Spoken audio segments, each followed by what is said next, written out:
Hello friends, आज मैं बनाई आसो माटीमाहर तड़का। गोटा माटीमाह गोटे राति कारण তিয়াई थैसिलो 2 काप।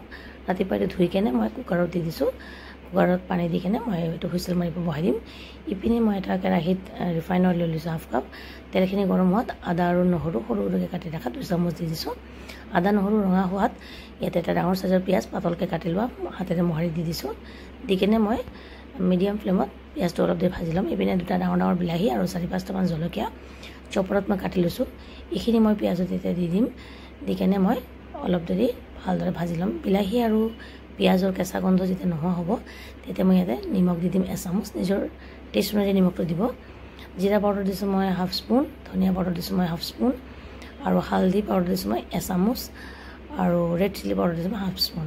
भालदरे मसलाखिनि भाजी लम। भाजी लई चपारটো धुई केने অকমান পানী দি দিছো। পানীখিনি শুকোৱাত ইপিনে মোৰ কুকাৰৰ যে ষ্টিমখিনি গুচি যাব। দালিখিনি ধুনীয়াকৈ সিজি গৈছে। গোটা মাটিমাহখিনি মই ইয়াতে ঢালি দিছোঁ। ঢালি দি মই ভালদৰে মছলাৰ লগত এইটো ভুনি ল'ম। কুকাৰটো ধুই কিনে অকমান পানী দি দিছোঁ। দি কিনে ভালদৰে ভাজি লৈছোঁ। পানীখিনি শুকাই অহাত মই ইয়াতে 2 কাপ মান গৰম পানী দি দিছোঁ আৰু 2টা কণী মই ভাঙি দি দিছোঁ। কণী ভাঙি দি মই অনবৰত লৰাই থাকিম যেতিয়ালৈকে কণীটো ধুনীয়াকৈ সিজি নাযায়। কণীটো যেতিয়া সিজি আহিব তেতিয়া মই ইয়াতে অকমান আদা সৰুকৈ কাটি ৰাখা ইয়াতে ছটিয়াই দিম। ছটিয়াই দি ভালদৰে মই মিলাই দিম। কণীটো সিজি গৈছে আৰু এইটো মোৰ ঘন হৈ আহিছে। এতিয়া মই গেছটো অফ কৰি দিছোঁ। এয়া মোৰ আন্ডা তড়কা মাটিমাহৰ ৰেডি হৈ গ'ল ফ্ৰেণ্ড। ইয়ামি আৰু টেষ্টি।